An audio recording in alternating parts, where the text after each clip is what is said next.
In Chicago, a lot of people who have been very upset about the migrant crisis because Mayor Brandon Johnson has been taking away resources away from the black community. And they should be very upset because black people don't get the resources that we need on a good day.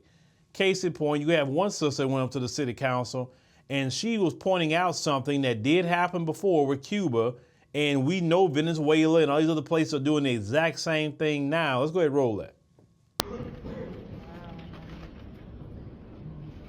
Good morning.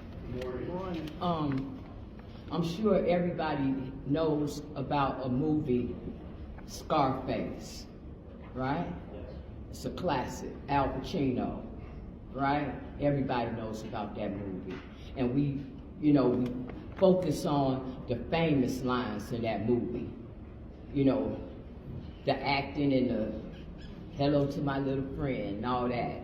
But it's the beginning of that movie that matters. When those words are coming up on that screen, that's what matters. And those words say, in May 1980, Fidel Castro opened the harbor at Muriel, Cuba, with the apparent intention of letting some of his people join their relatives in the United States.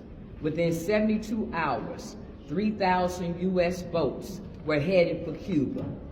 It soon became evident that Castro was forcing the boat owners to carry back with them not only their relatives, but the dregs of his jails.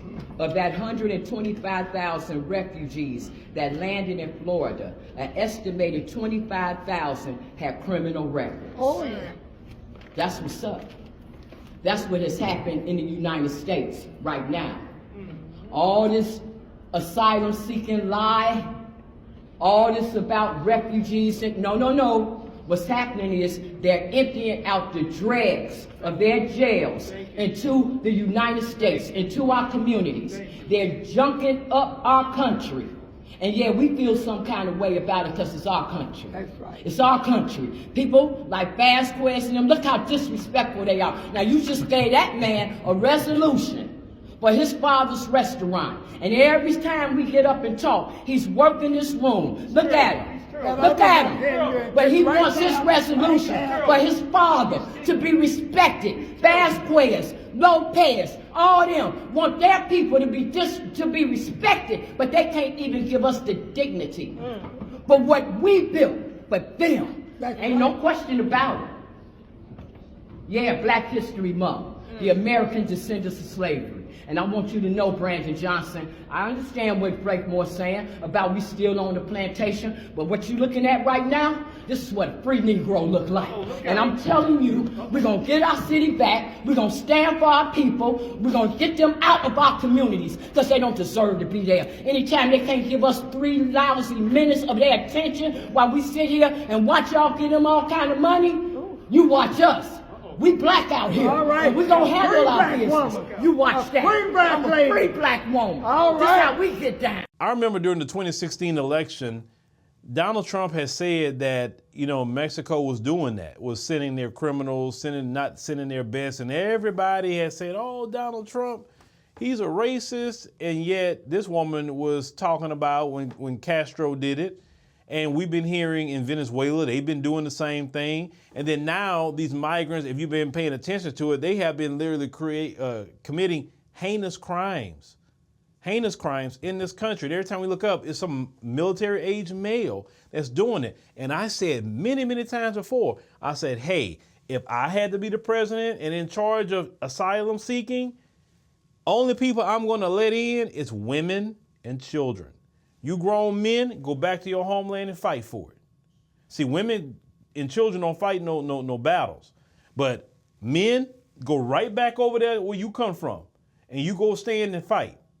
And if we can assist you in your standing and fighting, we will. But only women and children could come, not you. And see, because let's call it what it is. If they had the policy like I said, women and children only, people wouldn't have an issue helping them, for one. Two, look who's committing the crimes. It is these males. It's not a plethora of migrant women out here committing crimes. It's not. All the males they let in this country, you're going to see in the next few years, that's going to cause calamity in America. Not just in Chicago, not just in New York, wherever they dropping off these military-age males, no matter where they come from, it's going to be a problem.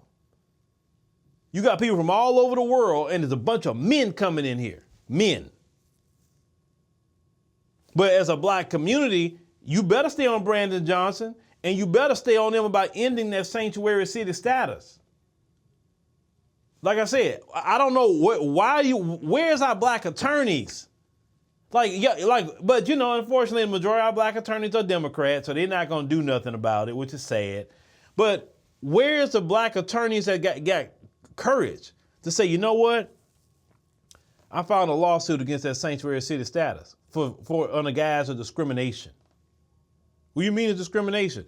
It's discrimination because you're saying that people who are not citizens of this country, you're going to prevent law enforcement or not assist law enforcement with dealing with them.